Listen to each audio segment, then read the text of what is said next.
Mesdames et messieurs, bonsoir et bienvenue dans cette nouvelle édition de l'information. En tête de l'actualité ce soir, comme chaque année, les femmes ont célébré la journée internationale des droits des femmes. Cependant, une observation au sein de la population révèle que cette journée ne revêt pas la même signification pour toutes les femmes. On y revient. Aussi, le programme national d'alimentation scolaire a pour ambition de toucher 300 000 élèves d'ici 2025. Au cours de l'année scolaire précédente, ce programme a réussi à fournir des repas chauds à 200 000 élèves sur l'ensemble du territoire. Des données divulguées par l'Agence nationale d'appui au développement à la base, l'organisme responsable de la mise en œuvre de ce programme, les détails dans ce journal. À l'international, une attaque choquante dans une école à Kuriga au Nigeria où des hommes armés ont enlevé 287 élèves. C'est le deuxième incident de ce genre en une semaine seulement. Le gouverneur de l'état de Kaduna tente de rassurer les familles endeuillées en vain. Nous y reviendrons. Puis en Haïti, la crise s'aggrave. Le gouvernement, autant pour moi, a dû étendre le couvre-feu face à l'escalade de la violence des gangs à Port-au-Prince, paralysant la capitale. Pendant ce temps, le Premier ministre Ariel Henry, sous le feu des critiques, est actuellement à l'étranger, fait face à une pression croissante pour démissionner. D'autres précisions dans un instant. Voici donc tout pour les titres de ce soir. Place au développement.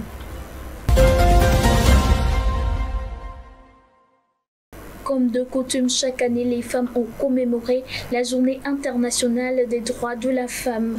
Une descente au sein de la population démontre que cette journée n'a pas la même signification chez toutes les femmes. Un reportage de Kofi Kligé et de Bernardin Namissi. C'est depuis 1977 que l'Assemblée générale des Nations unies a déclaré le 8 mars comme journée internationale des droits de la femme. Une occasion d'évaluer le traitement réservé aux femmes dans plusieurs domaines. Mais pour nombre des femmes togolaises, la notion du droit de la femme peine à s'installer même dans le cœur des femmes. Je ne connais pas la signification de la journée du 8 mars, mais je sais qu'on dit souvent que c'est la journée des droits de la femme. Moi, je ne vois aucun droit, c'est pourquoi je ne suis pas intéressée par cette journée. C'est la fête de nous les femmes. Nous devons nous valoriser en cette journée. Nos maris doivent nous inviter à sortir pour profiter de cette journée. Ce n'est pas parce que c'est la journée internationale des droits de la femme qu'elle ne doit pas travailler. C'est l'occasion donnée à la femme de redoubler d'efforts pour montrer à l'homme qu'elle peut travailler, qu'elle est forte. Le devoir de l'homme dans le foyer est d'aider la femme dans ses tâches. Fête ou journée de réflexion, le 8 mars mérite qu'on communique autour afin que les hommes et les femmes elles-mêmes connaissent l'importance de cette journée afin de savoir comment la traduire dans les actes. Le Togo se révèle comme le pays africain le plus favorable aux femmes. C'est ce qu'indique le nouveau rapport de la Banque mondiale sur la situation politique et socio-économique des femmes dans le monde. Le pays a obtenu le score de 97,5% sur l'indice de réforme légale. Kofi Kligé et Vincent Djaka. Le nouveau rapport intitulé Women, Business and the Law de l'année 2024 est disponible. Un rapport édité par la Banque mondiale et qui étudie l'environnement politique et socio-économique des femmes dans 190 pays dans le monde. Selon ce rapport, le Togo se distingue parmi les économies d'Afrique subsaharienne en adoptant des lois qui donnent aux femmes environ 77% des droits disponibles pour les hommes, plus que tout autre pays. Ainsi, l'indice 1 de l'étude attribue au Togo un score de 97,5 sur 100. Cet indice évalue le cadre juridique garanti aux femmes sur plusieurs plans. L'indice 2 évalue l'écart entre le cadre juridique et le cadre pratique. Le Togo a un score de 77,5. En effet, il y a plus d'1 an que le pays s'est engagé dans des réformes multiformes pour créer des conditions favorables aux femmes en matière de maternité, de mariage, d'entrepreneuriat et d'accès aux actifs. Même si le Togo présente de bons scores, le rapport indique que le pays n'a établi que 27% des systèmes nécessaires pour une mise en œuvre complète des réformes. 300 000 élèves à attendre d'ici 2025. C'est l'objectif que s'est fixé le programme national d'alimentation scolaire. Durant l'année scolaire écoulée, 200 000 élèves ont été servis avec des repas chauds sur toute l'étendue du territoire. Des chiffres révélés par l'Agence nationale d'appui au développement à la base, structure en charge de l'exécution du projet. Reportage. Les effets du changement climatique sont bien présents au Togo. Inondations, périodes de sécheresse, érosion entre autres sont devenus le quotidien des Togolais et plus particulièrement des agriculteurs, ce qui constitue un véritable frein au développement socio-économique. En effet, selon les récentes données Afrobaromètre, il est observé que les changements climatiques impactent négativement la vie au Togo au point de la rendre pire. Sur 1200 adultes togolais questionnés, près des 3/4 ou 73% disent que le phénomène rend la vie pire. Et sur la gravité du phénomène, 30% des Togolais pensent que les inondations sont devenues plus graves. L'ampleur des sécheresses est perçue dans la région des savanes par 81% des Togolais. Elle est plus sentie par les démunis, les résidents des milieux ruraux et surtout les personnes âgées. Concernant la limitation des impacts du phénomène, seulement près de la moitié ou soit 48% des Togolais questionnés se disent satisfaits des efforts du gouvernement dans la lutte contre les effets des changements climatiques.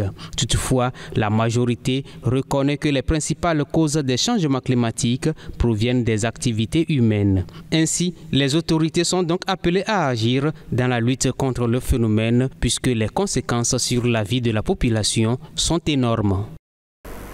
Inondations, sécheresse, le Togo n'est pas épargné par le changement climatique, malgré le fait que plusieurs organisations accompagnent le pays dans le renforcement de la résilience des communautés face à ce phénomène. Ces dernières continuent de réclamer plus d'action. Le constat de Bernard Quint. Plus de 200 000 élèves ont été touchés par le programme national d'alimentation scolaire au cours de l'année 2022-2023. C'est ce qu'indique le récent rapport de l'Agence nationale d'appui au développement à la base, ANADEB, en charge de l'exécution du programme au début de ce mois de mars. L'année scolaire 2021-2022, moins de 150 000 élèves ont été touchés. Ce qui veut dire que plus de 50 000 élèves se sont ajoutés aux bénéficiaires au cours de l'année scolaire 2022-2023. Dans les détails, l'agence gouvernementale a accompagné plus de 150 000 écoliers. L'ONG catholique Relief Services s'est occupée de plus de 50 000 écoliers et les organisations de la société civile togolaise ont aidé à servir environ 8 000 apprenants. Tous ces acteurs ont servi ensemble plus de 21 millions de repas chauds aux élèves sur toute l'étendue du territoire, selon les statistiques de l'ANADEB. Elle estime aussi que la mise en place du programme d'alimentation scolaire contribue énormément à l'amélioration des indicateurs de taux de fréquentation scolaire, de rétention des élèves à l'école et de réussite dans le niveau primaire. D'ici 2025, le cap est mis sur 300 000 élèves. La page internationale à présent, des hommes armés ont attaqué une école à Kuriga au Nigeria et ont enlevé au moins 287 élèves, marquant le deuxième enlèvement de masse en moins d'une semaine. Malgré les efforts du gouverneur de l'État de Kaduna pour rassurer les familles, les enlèvements d'élèves restent une préoccupation majeure dans les régions du nord-ouest et le centre du pays. Des hommes armés ont attaqué une école dans le nord-ouest du Nigeria jeudi matin et ont enlevé au moins 287 élèves. Il s'agit du deuxième enlèvement de masse dans ce pays d'Afrique de l'Ouest en moins d'une semaine. Après cette attaque dans l'école publique de la ville de Kuriga, dans l'état de Kaduna, les habitants sont encore sous le choc.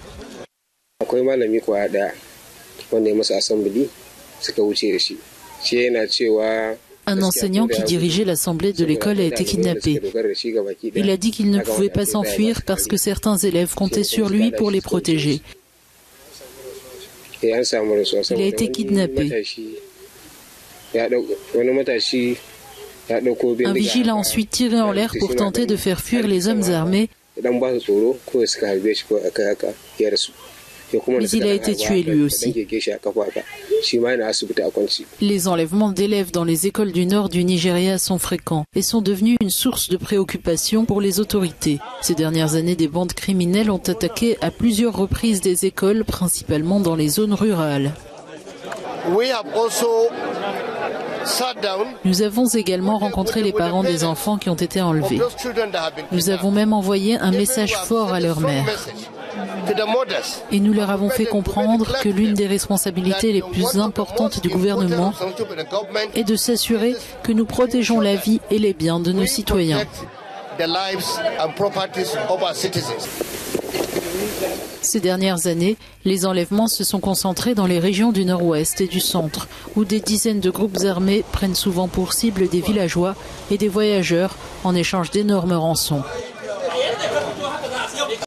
Après 2 ans de guerre et de sécheresse, la famine sévit dans la région du Tigré, exacerbée par le pillage des réserves de nourriture par les forces gouvernementales. Malgré la gravité de la situation, le gouvernement fédéral est accusé de minimiser la crise qui a déjà causé la mort de près de 400 personnes. D'autres précisions. En Éthiopie, les autorités du Tigré ont déclaré l'état de famine. Après 2 ans de guerre et plusieurs épisodes de sécheresse, les champs autrefois luxuriants sont aujourd'hui stériles. Pour faire face au manque de nourriture, ce centre de santé fournit des aliments complémentaires prêts à l'emploi pour maintenir en vie les enfants les plus vulnérables. Il n'y a rien à manger ici. Alors pour obtenir de la nourriture et sauver leur vie, les habitants partent n'importe où, loin d'ici. Ici, dans cette région, beaucoup de gens souffrent de la faim et finissent par mourir. Désemparés, les agriculteurs se rendent quand même sur leurs champs pour commencer à labourer cette terre très aride, des mois à l'avance. Ils sont toujours hantés par les souvenirs de la famine des années 80. Nous n'avons rien, absolument rien. Certains vendent leurs biens comme le bétail pour survivre. Bien que nous ayons 3 fermes, il n'y a rien à récolter. La vente du bétail devient un moyen de survie quand il n'y a plus rien d'autre à manger.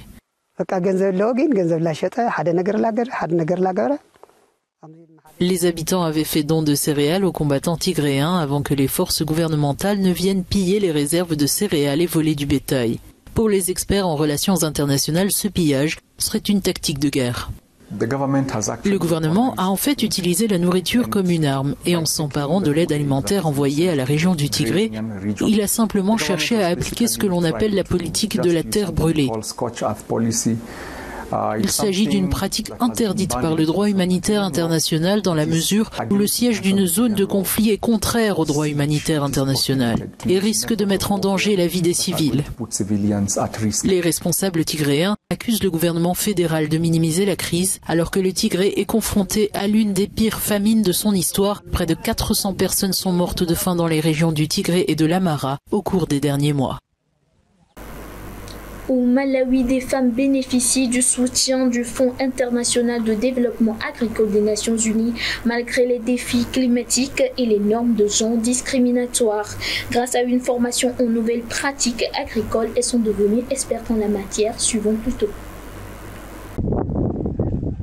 Alefa Ofeza et son mari Lloyd pratiquent l'agriculture depuis plus de 20 ans au Malawi. Mais depuis 2 ans seulement, Alefa et d'autres femmes de son village ont bénéficié du soutien du Fonds international de développement agricole des Nations Unies. Ce projet a encouragé les femmes à participer à l'agriculture. Grâce aux connaissances et aux compétences acquises, elles savent avec certitude et confiance ce qu'il faut faire pour améliorer la productivité, notamment en matière de plantation double brute. Au Malawi, les femmes sont les plus affectées par les phénomènes climatiques extrêmes comme les inondations et les sécheresses, car les normes de genre discriminatoires les empêchent d'accéder à l'éducation, au financement, à la propriété foncière et aux informations climatiques dont elles ont besoin pour s'adapter. Il était impératif pour Alefa Ofeza et les femmes de sa communauté de recevoir une formation aux nouvelles pratiques agricoles. Ici, un grand nombre de femmes sont désormais expertes en activités agricoles et elles ont réalisé comme il est important de s'unir et que cela permet de faire des bénéfices. Malgré le potentiel de ces femmes, elles ne sont pas une priorité pour le gouvernement et sont sous-représentées à tous les niveaux de prise de décision sur les questions climatiques. Amos Mailossi, responsable régional pour le programme Trade, souhaite qu'elle puisse participer au débat aussi bien que les hommes. La question du genre et de l'inclusion sociale est l'un des domaines thématiques clés que le programme Trade promeut. Nous essayons de donner aux femmes, aux hommes, aux garçons et aux filles les moyens de participer aux interventions sur un pied d'égalité. Ainsi, ils pourront réaliser ensemble l'importance d'une prise de décision commune au niveau de leur foyer. Alefa et sa famille disposent désormais d'assez de nourriture pour toute l'année. Elle peut donc vendre une partie de sa récolte sur les marchés des villages voisins et développer son activité. Le gouvernement haïtien a prolongé le couvre-feu pour contrer les attaques des gangs qui ont paralysé Port-au-Prince avec une interdiction formelle de toute manifestation publique. Le Premier ministre Ariel Henry, contesté, est actuellement hors du pays et est confronté à des appels croissants à la démission dans un pays sans président ni parlement depuis 2016. Reportage. Le gouvernement haïtien a annoncé jeudi la prolongation du couvre-feu afin de mettre un terme aux violentes attaques de gangs qui ont paralysé la capitale Port-au-Prince. Les bandes criminelles qui contrôlent la majeure partie de la capitale ainsi que les routes menant au reste du territoire s'en prennent depuis plusieurs jours au site stratégique du pays en l'absence du Premier ministre contesté Ariel Henry. Un premier état d'urgence assorti d'un couvre-feu difficilement applicable avait déjà été déclaré dimanche après l'attaque de prison par des bandes armées qui s'étaient soldées par l'évasion de milliers de détenus. Bloqué hors de son pays pour l'instant, Ariel Henry semble se trouver dans une impasse alors qu'un nombre croissant d'officiels demandent sa démission ou l'incitent à le faire. Le pays actuellement sans président ni parlement n'a connu aucune élection depuis 2016 et Ariel Henry, nommé par le président Jovenel Moïse juste avant son assassinat en 2021, aurait dû quitter ses fonctions début février. Et c'est ainsi que se referme ce tour de l'actualité. Merci à vous de l'avoir suivi. Bonne soirée en compagnie de nos programmes.